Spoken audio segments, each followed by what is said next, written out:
finally, this is what we have been waiting for. Apple introduced a new feature on iOS 18.2 beta 3 where you can disable a wallpaper and it is completely dark like this.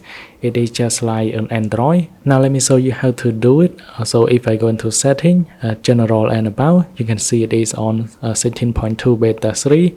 It is still in beta, but from here, if you go into display and brightness, and after you scroll down, you can find a new feature called always on.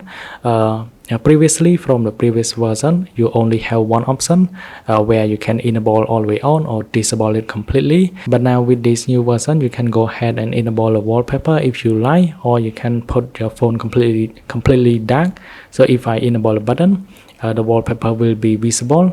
However, I can disable this option where I can put my phone completely dark without the wallpaper. So it is a new move, a new feature that Apple put on iOS 16.2.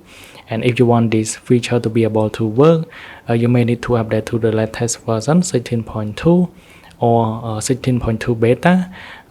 For now, because it is in beta, so not all of you are able to do it. But 16.2 will be released real soon.